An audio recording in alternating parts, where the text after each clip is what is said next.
briefcase. So again, we're marching closer to SummerSlam, which you can see on the WWE Network for the low price of $9.99. That's right, you get all the pay-per-views, all the past pay-per-views, all of the future pay-per-views for the low price of $9.99.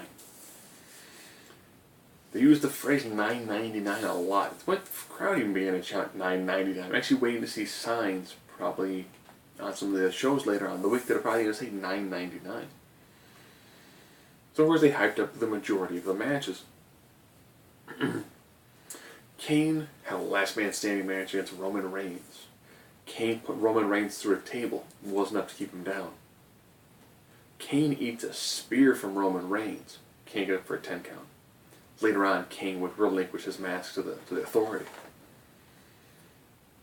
They showed an awesome video package with John Cena talking about facing Brock Lesnar, and Brock Lesnar talking about how he's going to Iron Sheik the ever-living daylights of John Cena. And if you didn't see it, show it twice. Great video package. Didn't need to see it twice, though. They spent a lot of time talking about Brie taking on Stephanie. They showed the shortened version of the main event from last Monday, which was those two talking about their match. So of course we ended Raw with a contract signing. I wonder if they got involved and attacked each other. Their acting has gotten better. They actually do at least appear to understand that their match isn't going to be very good, so needs lots of drama going into it. It, of course, ended with Stephanie hitting a decent pedigree on Nikki, and then hitting a pretty good pedigree on Brie.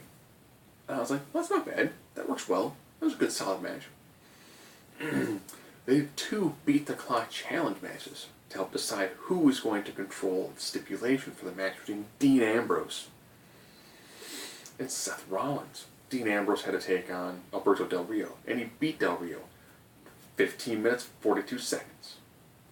Great match. Super match, long. Those two worked well. You know, Ambrose is really coming into his own, and the fact that he found a really good dance partner with Del Rio. And Del Rio, let's be honest, he's a great workhorse. He's dry, he's boring, but he's a great workhorse. At the end of the night, Seth Rollins had to take on Rob Van Dam. They decided to change who he was going to take on. It'd be Heath Slater. That's okay, because Dean Ambrose is on the outside.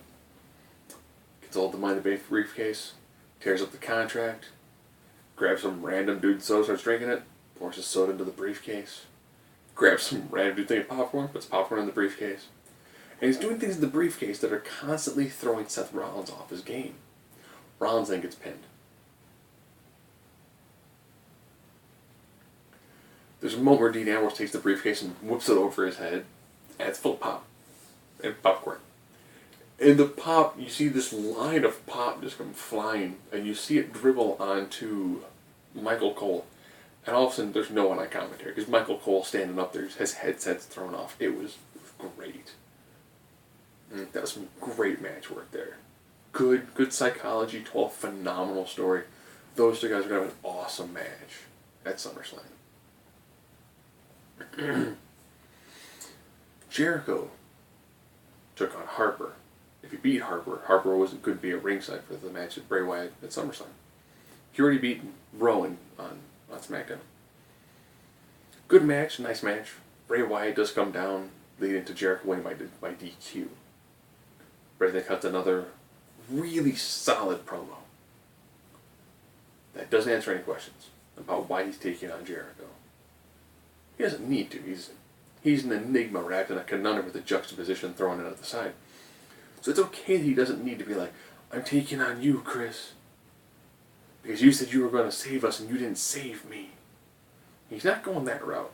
He could, instead he's just taking the old general, you didn't save us, Chris. And I was like, man, that's pretty solid promo work. Ziggler took on Cesaro in a match of workhorse versus workhorse. As a primer, because Dolph Ziggler's going to take on The Miz. He's probably going to lose to help really solidify The Miz as an Intercontinental Champion. Gets the victory on Cesaro. Short match, worked well, did a good job when it came to telling the overall story between Miz and Ziggler.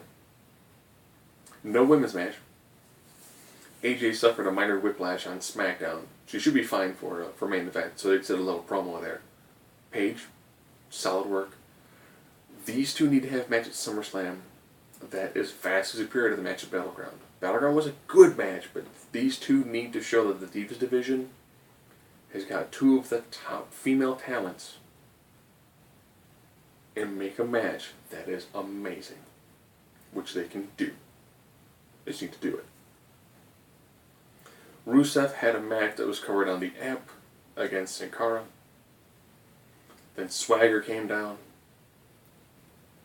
Coulter and Swagger had their little beef with Lana and Rusev. Rusev then began to whoop the daylights out of Swagger using the flag. Their match, again, is going to be a really strong match. Good, hard-hitting. I think that match is going to be a great match when it comes to telling a good story. And they can both work pretty well in the ring as well.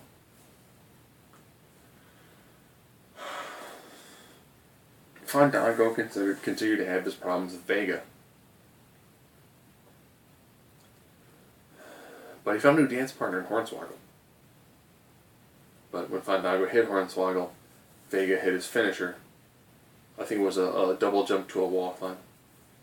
And then Layla, El Torito, Summer Rae, Hornswoggle began to dance till Fandango attacked Hornswoggle.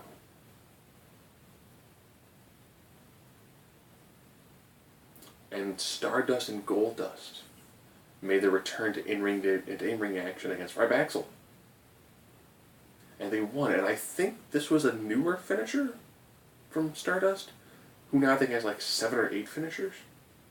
He's become like the man of 1,000 finishers. It's a good match. You know, they have had a pretty good feud with Rybaxel. I think it is said that Rybaxel's really gone nowhere as a heel tag team. The Usos have finished their series with the Wyatts. It would make sense that they would have at least Rybaxel as a filler, or at least put Rybaxel in with another team to have, like, you know, those triple threat sort of matches for the tag belts. Instead, we'll have to wait for Xavier Woods and Nation 2.0 to really get going before they'll challenge the Usos for the tag belts. So all in all, you know, it was a nice build-up episode when it comes to SummerSlam. They are focusing a lot on the Stephanie McMahon-Brie Bella match. I really do hope that those two can deliver on a match, because Brie hasn't had a lot of time in the ring and she's okay. Steph hasn't had a match in years. So these two need to have worked out a match that's going to be good.